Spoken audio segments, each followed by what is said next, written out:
The most intense immersive zombie apocalypse novel of the year is here. All survivors, please prepare for the impending zombie attack. Good luck to all of you. I am a frontline researcher at the Ocean Monitoring Station in a state currently experiencing a global pandemic disaster. But before all of this happened, I had already received a warning text message from my tutor. After confirming the message is reliable, I immediately arranged for my family to go to the farm located in our hometown. Defensive structures have been built around the farm for protection. At the same time, I have stocked a whole train carriage of supplies, stored in the cold storage and caves behind the farm. On the eve of me finishing my doomsday preparations, the zombie virus suddenly broke out worldwide without warning. The surging wave of zombies is like a black flood, sweeping across the world with an unstoppable force. The bustling city instantly turned into a hell on earth where survivors were being slaughtered by zombies. Looking down from space, the city lights are slowly fading away. At this moment, human civilization has come to the brink of collapse. However, human strong belief still supports everyone's struggle for survival. Right now, a lone zombie is staggering towards my shelter. I didn't hesitate to pick up my homemade spear and charge towards the wall. A 3-meter high wall can provide me with enough shelter. I won't choose to climb over the wall and fight zombies unless absolutely necessary. After all, the monsters outside can afford to lose 1,000 times, but I can't afford to lose even once. I can't imagine myself going mad and attacking my wife and daughter. It would be a nightmare for the rest of my life. I climbed up the stairs and watched the zombies' movements from behind the wall. I took out the drone from my backpack, opened the camera, and used it to overlook the zombies from above. These days, my father and I have been carefully deliberating on our response plan in case of a single zombie attack. As planned, I will first use a drone to lure the zombies to the specified location. My father buried a lot of animal traps there, which can instantly trap zombies, and then we can use spears from a high place to deal with them. At that moment, the zombie noticed the noise from above, let out a chilling roar, its jaw entirely detached, only some blood vessels dangling in the wind. I saw that lonely zombie, wearing a tattered shirt and carrying a toolbox, looking like a welder, through the lens of the drone. I noticed some cute stickers on the toolbox. I fell silent immediately. My hands paused. Before becoming like this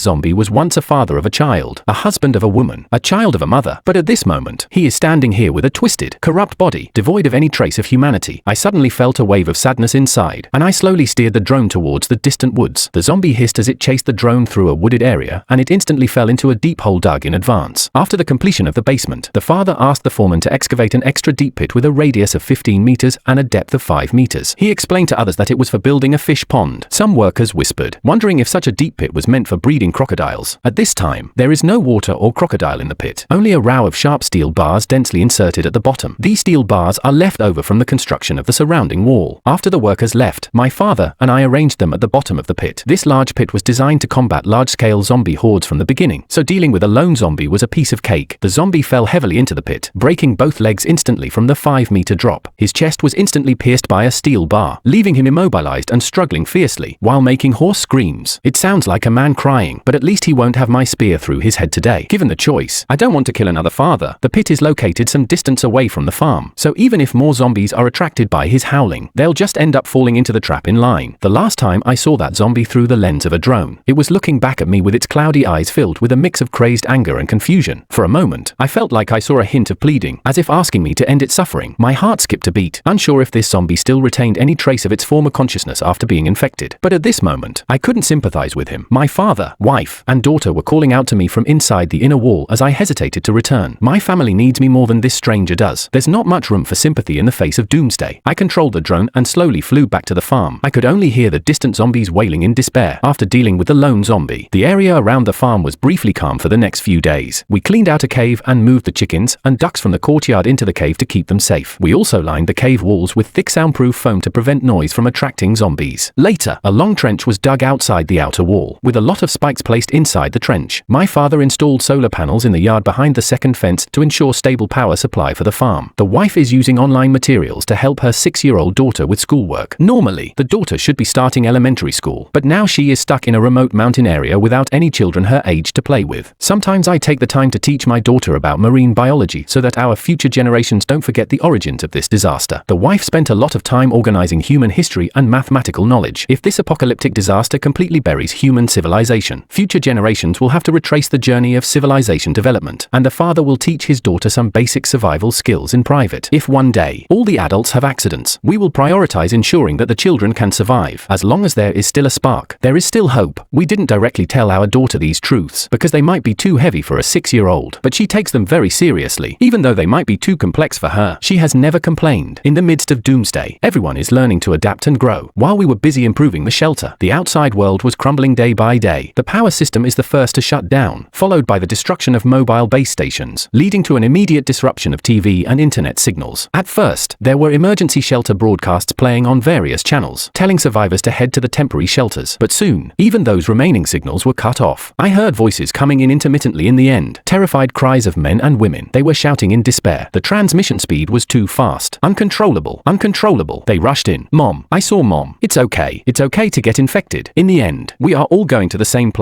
Suddenly, the sound of the radio stopped halfway through, and long after that, the radio never sounded again. My father and I exchanged a glance, a hint of despair flickering in our eyes. Now we can only rely on ourselves. That night, my wife suddenly pulled down the blackout curtains in the living room, then turned on a small night light. My mother and mother-in-law brought out some ceramic plates with a turkey on top, and that's when I realized it was Thanksgiving Day. At this moment, there's a full moon hanging in the sky outside the window, casting its light into the cozy shelter. It's a time for reunion, but also a time when human civilization seems to be regressing. Our hearts were heavy, but then our daughter cheered up and started connecting her tablet to the projector. She turned the volume down low and played last year's Thanksgiving video. Finally, we all smiled again, raised our glasses, and wished each other a happy holiday, as if doomsday had never come. Just as I was starting to relax, the walkie-talkie on my waist suddenly crackled to life. My father, who was on duty in the monitoring room, quickly relayed a message through the walkie-talkie. Come to the control room quickly. There's a situation outside. I immediately put away my smile and used my eyes to signal my wife to continue to cheer everyone up. Then I quietly left the living room. When we reached the control room, my father, with a grim expression, pointed at a screen, signaling me to look at a specific surveillance footage. At the end of the road, a figure appeared and staggered towards me, illuminated by the moonlight, making his silhouette stand out. This time, it's not a zombie, but a living person. He's covering his neck, gushing blood and running towards the farm gate in panic. I recognize him. He's the foreman who did construction work at the farm a few days ago. Right now he's covered in bite marks all over his body. I don't know how much strength he used to break free from the zombie horde and run all the way to the farm. We can hear his desperate cries outside the wall. Please help me. I know you're all inside. You must have known already, right? Please, let me in. I just want to survive. My father and I locked eyes, both knowing deep down that this door would never open for him, no matter what. Just then, a sharper roar echoed from the mountain path behind the foreman, and a dense mass of black shadows began to appear continuously at the end of the road. The worst has happened. The zombie horde followed the worker's blood trail all the way to the farm, and the man let out a final scream before disappearing into the swarm of zombies. Next, they both spontaneously turned their pitch-black pupils towards the entrance of the farm. They are really coming.